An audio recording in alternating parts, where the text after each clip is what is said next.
श्री सरस्वती मैया की जय, श्री कृष्णचंद्र भगवान की जय। देखिए, आज हम चर्चा करने वाले हैं निर्जला एकादशी की।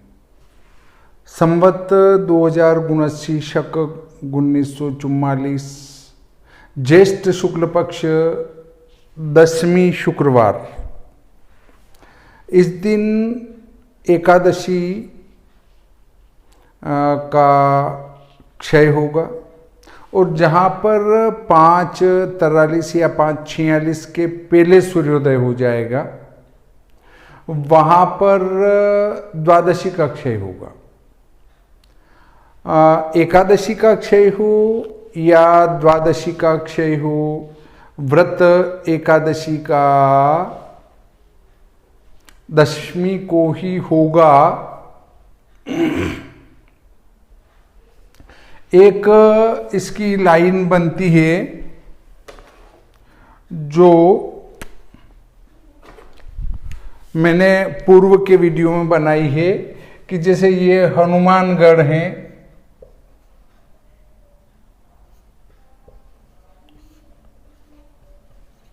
यहां से आएगी अजमेर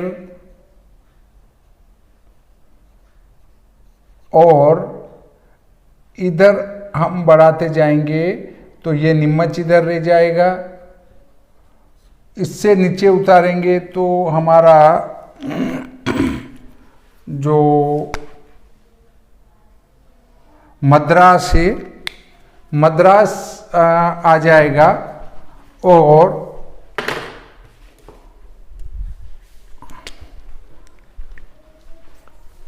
ये नीचे यहाँ मान लो मद्रास आ जाता है हमारा। और इसमें ये तो ये जो एक लाइन है इसमें इस तरफ अर्थात नेपाल, बिहार, पूर्वी जितने भी प्रांत हैं, पूर्वी मध्य प्रदेश, मध्य और पूर्वी मध्य प्रदेश हुआ, उत्तराखंड है, उत्तर प्रदेश है, इन सभी में इधर जो है द्वादशी का क्षय होगा। नीमच, अजमेर, हनुमानगढ़ से पश्चिम अर्थात गुजरात और पूरा दक्षिणी भारत जिसमें मध्य और पश्चिमी महाराष्ट्र है, उसके बाद नीचे के सभी प्रांत उनमें एकादशी का क्षय होगा। इधर एकादशी का क्षय, इधर द्वादशी का क्षय। तो इस तरफ हमारा द्वादशी का क्षय होगा तो 10वीं शुक्रवार होगी अर्थात 10 तारीख, और एकादशी शनिवार होगी और द्वादशी भी शनिवार होगी और ये दोनों एक दिन रहेंगे, ये क्षय हो जाएगी। इस तरफ यदि हम चलते हैं तो 10वीं शुक्रवार होगी और 11वीं शुक्रवार होगी, ये क्षय हो जाएगी इस दिन, और द्वादशी शनिवार होगी। तो देखिए, चाहे द्वादशी का क्षय हो, अगर एकादशी का क्षय होता है तो उनको व्रत कब करना है? 10वें शुक्रवार को करना है, 10 तारीख को करना है। कल 10 तारीख 10वें शुक्रवार है, कल ही एकादशी का व्रत होगा। अब देखिए, फिर एकादशी 10वीं दोनों एक साथ हो गई, व्रत यहीं पर होगा। अब इधर चलते हैं तो द्वादशी का क्षय होगा। अब द्वादशी का क्षय हुआ तो स्मार्त त्रयोदशी में पारना नहीं करते हैं, उदय व्यापिनी त्रयोदशी में। त्रयोदशी को भी समझें उदय व्यापिनी त्रयोदशी में पारना नहीं करते हैं। ऐसे घटियों में भले त्रयोदशी आ जाए, उदय व्यापिनी द्वादशी है और उसके बाद त्रयोदशी आ जाए, उसमें पारना कर सकते हैं, परंतु उदय व्यापिनी त्रयोदशी में कदापि पारना स्मार्त लोग नहीं करते हैं। तो ऐसी स्थिति में द्वादशी क्षय है, और यदि इस एकादशी उदय व्यापिनी वाले दिन करेंगे तो रविवार को त्रयोदशी होगी, और त्रयोदशी में हम पारना नहीं कर सकते स्मार्त लोग, इसलिए हमें व्रत इस दशमी शुक्रवार 10 तारीख को ही करना पड़ेगा। अर्थात चाहे एकादशी क्षय हो चाहे द्वादशी क्षय हो, परंतु संपूर्ण भारत के अंदर निर्जला एकादशी का उपवास 10 जून 2022 दशम शुक्रवार को होगा स्मार्त लोगों का। और वैष्णव संप्रदाय वाले द्वादशी शनिवार या एकादशी शनिवार जिसको कहेंगे, इधर एकादशी शनिवार और द्वादशी एक साथ हो जाएगी, और इधर द्वादशी शनिवार होगी, तो शनिवार 11 जून को इनको उपवास करना पड़ेगा। दुख की बात यह है कि इतने सारे पंचांगों में स्पष्ट रूप से लिखा है कि एकादशी का व्रत स्मार्त लोगों का 10 तारीख को है, परंतु कुछ धर्म विरोधी तत्व हैं, वे हमारे व्रत पर्वों को बिगाड़ने का संकल्प ले चुके हैं कि हमें तो हिंदू धर्म सनातन धर्म के व्रत पर्वों को बिगाड़ना ही है, हमें दूसरे पंथ वाले लोग हमारी मजाक पट्टी करें ऐसा काम हमें करना है। और यदि पंचांगकर्ता ने लिखा हम उसको कैसे माने, क्योंकि हम स्वयंभू धर्म गुरु हैं। अब ऐसे जो स्वयंभू धर्म गुरु हैं ये नहीं सोच रहे हैं कि हम हमारे धर्म ग्रंथों का ही अपमान कर रहे हैं। देखिए, ज्योतिष शास्त्र में स्पष्ट रूप से लिखा है कि वे जो व्यक्ति शास्त्र के अनुसार कोई निर्णय न करते हुए अपनी मनमर्जी से अपने अनुसार कोई भी निर्णय देते हैं तो वे नक्षत्र सूची कहलाते हैं। नक्षत्र सूची पंक्ति दूषक होता है, अपूज्य होता है, और वो सीधा नरक लोक को चला जाता है मरने के बाद में। परंतु इन कुछ धर्म विरोधियों को कई बार समझाने के बाद भी वे बाज नहीं आते और लोगों में विभिन्न प्रकार की गलत धारणाएं फैलाने में लगे हुए हैं। दुख तब होता है कि विप्र कहता है मैं तो वैष्णव हूं। ये वैष्णव पंथ चले 1000 साल हुए। सनातन तो भाई आदि अनादि है, और सनातन ग्रंथों में स्पष्ट लिखा है कि इस एकादशी का व्रत करें तो आप अपने आप को वैष्णव कैसे मान रहे हैं। ब्राह्मण तो स्मार्त हैं, और यदि ब्राह्मण होकर वो वैष्णव बनता है तो उससे बड़ी शर्म की कोई बात हो ही नहीं सकती है। क्यों? क्योंकि ब्राह्मण की दृष्टि में समभाव है। समभाव क्या है? समभाव ये है कि वो पूजा कराने के लिए कोई यजमान आया तो वैसी पूजा विष्णु भगवान की करेगा, शिव जी की करेगा, ब्रह्मा जी की करेगा, दुर्गा जी की करेगा, गणेश जी की करेगा, सूर्य नारायण भगवान की करेगा। इन सब की बिना किसी भेदभाव के को किए समत्व भाव से, समान भाव से पूजन करवाएगा। और जब वो समान भाव से पूजन करवा रहा है तो वो स्मार्त ही होगा, वैष्णव कैसे हो सकता है। और ये स्मार्त वैष्णव वाले की खोपड़ी घूमी हुई है, क्योंकि जब नारायण और भोलेनाथ आपस में छल कपट नहीं करते हैं तो आप क्यों कर रहे हैं? भगवान खुद कहते हैं कि शिव जी का विरोधी मुझे अच्छा नहीं लगता, और शिव जी कहते हैं कि नारायण का विरोधी मुझे अच्छा नहीं लगता। अगर आप वैष्णव पंथ को मानते हैं तो आप तो शिव जी को बिल्कुल नहीं मानते, तो भगवान आप पर प्रसन्न कैसे हो सकते हैं? सनातन धर्म वही है जो जियो और जीने दो की राह पर चलता है। बाकी पंथ सब एक तरफ खींचने वाले हैं, आप हमको ही मानिए, बाकी किसी को मत मानिए। और सनातन धर्म है जो जियो और जीने दो की राह दिखाता है। देखिए, ये जो एकादशी है, इसको प्रथम भीमसेन ने किया था, इसलिए इसे भीमसेनी एकादशी भी कहते। और ने भी किया था, परंतु भीमसेन ने किया था, इसलिए इसको भीमसेनी एकादशी भी कहते हैं। और दूसरी बात, पांडवों ने किया था, इसलिए इसे पांडव एकादशी भी कहते हैं। अब व्रत का विधान क्या है? व्रत का विधान ये है कि दशमी को एक समय भोजन करें, एकादशी को निर्जल उपवास करें, अर्थात मुंह के अंदर पानी भी नहीं जाना चाहिए, एकादशी के सूर्योदय से लगाकर द्वादशी के सूर्योदय तक।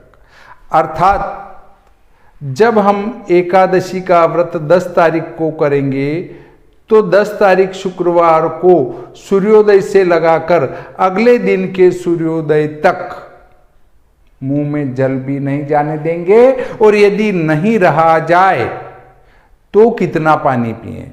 तो गो के कान की तरह हाथ को करके मासे भर जल को पीना चाहिए, अर्थात वो कंठ तक चला जाए, इतना पानी ही पीना चाहिए। अधिक पानी का सेवन यदि आप करते हैं तो व्रत समाप्त हो जाता है। पर वर्तमान समय में गर्मी की अधिकता है, हम इतने ताकतवर भी नहीं हैं कि उस चीज को सहन कर सकें, इसलिए पानी पी लेना चाहिए और मुंह में उसके अलावा और कुछ ना जाए। बाकी तो उठ के चाय भी पी लेते हैं, वो भी पी लेते हैं, खाना पीना भी कर लेते हैं, सेगार कर लेते हैं, वो सब गलत बातें हैं। तो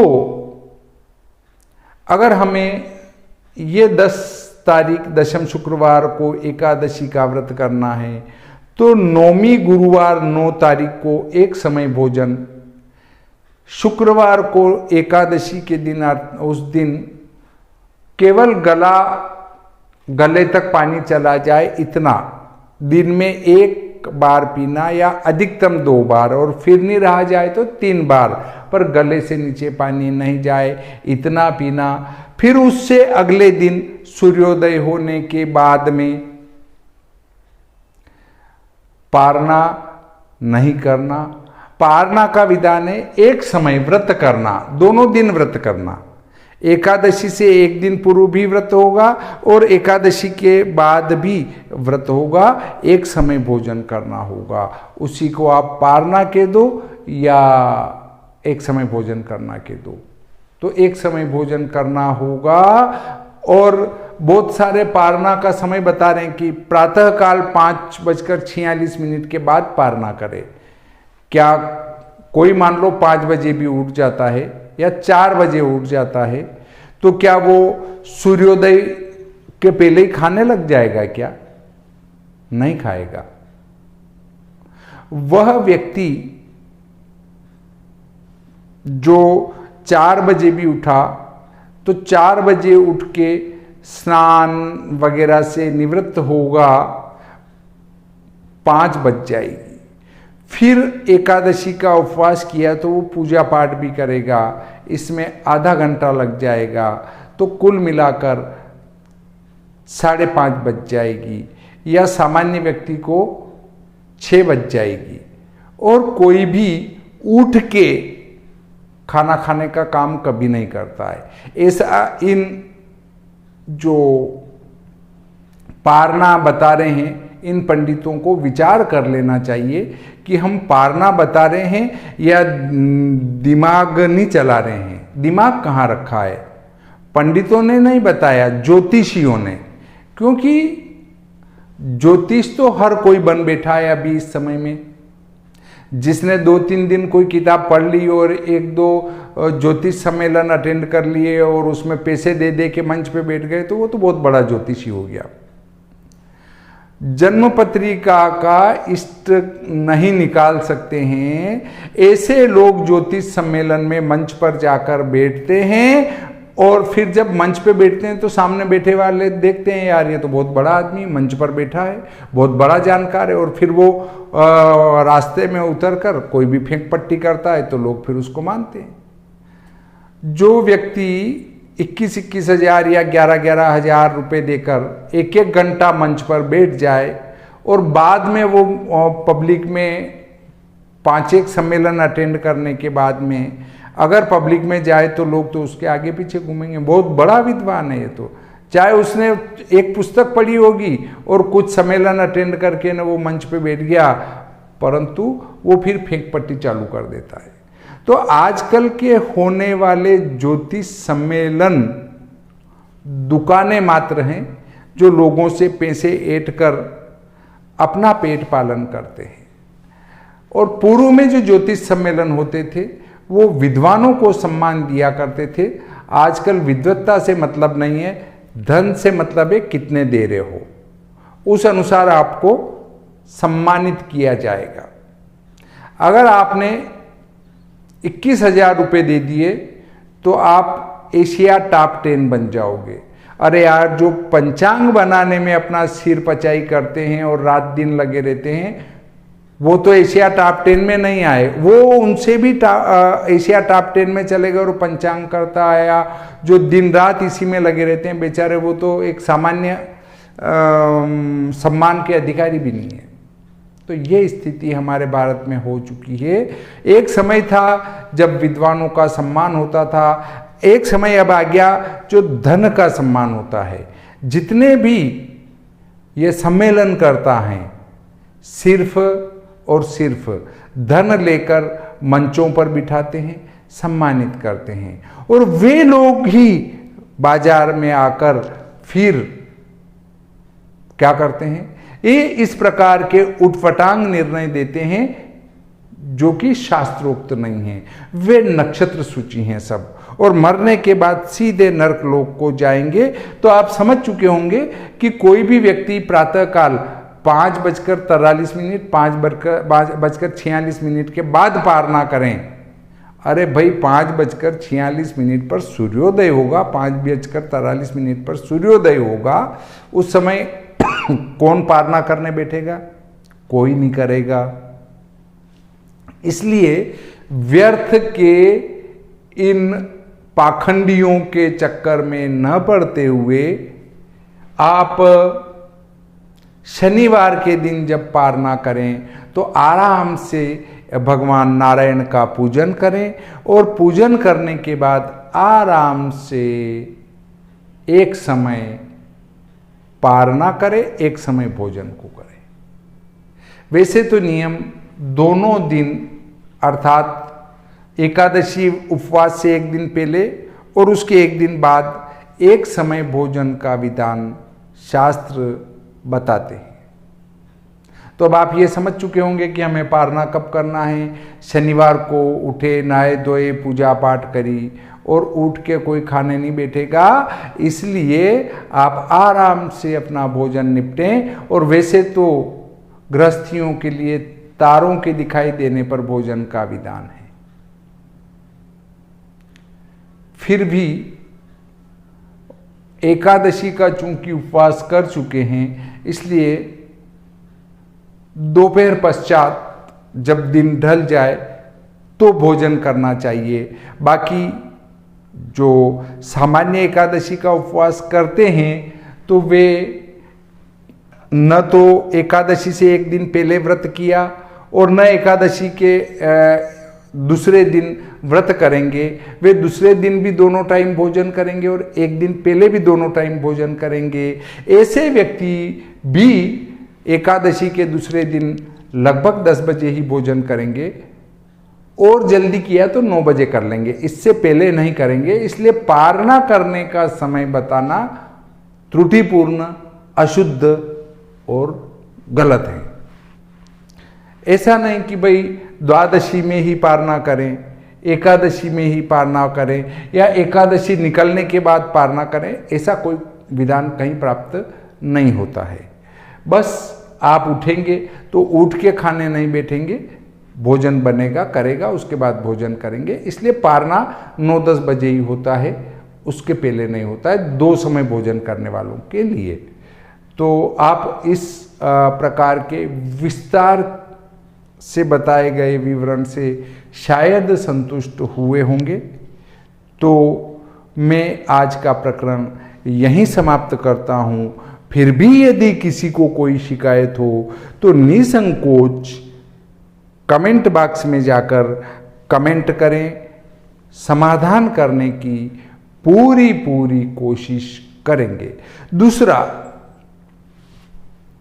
बहुत सारे कहते हैं दशमी विद्या एकादशी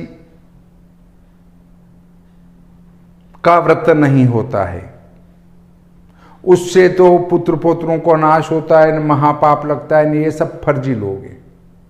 एकाद किसी पुस्तक में कोई त्रुटि से लिखा गया होगा तो उसमें जो वास्तविक प्राचीन पुस्तक हैं और जो जिसको कहते हैं वास्तविक, जिसको प्रामाणित पुस्तक हैं, उस प्रामाणित पुस्तक के आधार पर, प्रमाणित पुस्तक के आधार पर जो निर्णय लिए जाते हैं वो ही मान्य होते हैं। बाकी उठपटांग किसी भी पुस्तक का हवाला देकर कोई निर्णय नहीं किए जाते हैं। तो दशमी विद्या एकादशी का व्रत नहीं करते हैं। विद्या और युता इस चीज को अच्छी प्रकार से किसी पंचांगकर्ता व्यक्ति से सीखे या किसी योग्य गुरु की सानिध्य में जाकर इस पूर्व युता और पूर्व विद्या तिथि को समझें। पर युता और पर विद्या इनको भी समझे, उसके बाद कोई लेखनी चलाएंगे तो फिर कहा जाएगा कि नहीं यार ये किसी विद्वान की लेखनी है। फेसबुक, यूट्यूब, व्हाट्सएप पर आजकल एक ट्रेंड सा चल रहा है कि दशमी विद्या एकादशी का व्रत ना करें। अरे यार, विद्या कब होगी और शुद्धा कब होगी, युता कब होगी और युता कब ना होगी, इस चीज को तुम जानते ही नहीं और फेंक पट्टी क्यों कर रहे हो यार। समझ में नहीं आती ये बात कि इस प्रकार का उल्टा सीधा हम क्यों लिख रहे हैं, बिना जानकारी के लिख रहे हैं। तो शायद आप मेरी बात को अच्छी प्रकार से समझ चुके होंगे कि दशमी तिथि एकादशी का वेद पूरे भारत में नहीं करेगी, इस लाइन से इधर वाले भारत में, क्योंकि इधर तो एकादशी का क्षय है। इधर तो इधर क्यों नहीं करेगी, क्योंकि दशमी शुक्रवार को है और एकादशी शनिवार को है। तो दोनों तरफ विद्या वाली, मैं थोड़ा कहने में चूक गया, दोनों तरफ विद्या वाली शर्त तो लागू होगी। क्यों लागू होगी? क्योंकि उदय काल में यहां भी दशमी है और उदय काल में यहां भी दशमी है। तो यहां तो दोनों तरफ उदय काल में दशमी है, तो वो मुश्किल से 1-2 घटी रहेगी। और 1-2 घटी रहने वाली जो एकादशी है, या 1-2 घटी से भी ज्यादा हो, तो मैं एक बार और आपको पंचांग देखकर बता दूं। कभी मैं चूक के न बता दूं कोई भी बात, तो मैं पंचांग ही देख के आपको बताता हूं कि क्या स्थिति यहाँ पर बन रही है। देखिए, श्री भादो माता पंचांग है ये मेरे पास। इसमें दशमी तिथि 4 घटी है, दशमी तिथि 4 घटी है। और यदि हम पूर्वी भारत में बढ़ते हैं तो वो आधा घंटा और बढ़ जाएगी, या 1 घंटा और बढ़ जाएगी, तो भी वो विद्या नहीं बनेगी। विद्या की शर्तें पढ़ने के बाद ही उस ओर आपका ध्यान जाना चाहिए कि विद्या कब है और शुद्धा कब है, और विद्या की शर्त कहाँ लगेगी और युता की शर्त कहाँ लगेगी और कहाँ पर नहीं लगेगी। जब यहाँ शर्त ही स्पष्ट है कि दशमी शुक्रवार हो और द्वादशी का क्षय हो जाए, शुक्रवार होना जरूरी नहीं, दशमी तिथि हो, एकादशी भी हो, और द्वादशी का यदि क्षय हो जाए तो एकादशी का व्रत दशमी तिथि को करेंगे। तो यहां विद्या और शुद्धा की तो शर्त लग ही नहीं रही है। आप विद्या शुद्धा की बातें क्यों कर रहे हैं, बिना हाथ पैर की बातें क्यों कर रहे हैं। उसके बाद यदि इधर क्षय तिथि भी हो जाती है, एकादशी का क्षय हुआ, तो हम जिस दिन वो एकादशी क्षय होकर गई उस दिन दशमी को ही उसका व्रत करेंगे, ऐसा शास्त्र कहता है, मैं नहीं कह रहा हूं, और इसका भी शास्त्र कहता है, मैं नहीं कह रहा हूं। तो आपको वास्तविक शास्त्र की बात करनी चाहिए। यहां पर दिनमान 33 घटी 43 पल का होगा, मोटे रूप में 34 घटी का होगा। तो 5 छंग 30 और 6 चौक 24, 5 चौक 20, 5 8 40, तो भी ये पूरे भारत में विद्या किसी भी हालत में नहीं बनेगी। आप गणित करके विद्या की शर्त को, युता की शर्त को देख लें, परंतु यहाँ विद्या और युता वाली शर्त कहीं भी परिभाषा के अंतर्गत नहीं आती है। द्वादशी क्षय तो एकादशी का व्रत दशमी को करेंगे, और एकादशी क्षय तो भी दशमी को उसका व्रत करेंगे। हाँ, परंतु कहीं कहीं विशिष्ट नियम लगते हैं, उनका भी पालन आवश्यक है। एकादशी नियम के 15, 17, 18 नियम हैं, उन सबको अलग अलग देखना होता है और उनको लगाना होता है। तो अभी जो इस एकादशी का निर्णय है 10 जून 2022 को ही आपको एकादशी का उपवास करना है, द्वादशी शनिवार को कदापि नहीं करना है। अनावश्यक उपवास व्रत करने से उसका कोई फल नहीं होगा। इस प्रकार आज का प्रकरण यहीं समाप्त करते हैं। श्री सरस्वती मैया की जय, श्री कृष्णचंद्र भगवान की जय।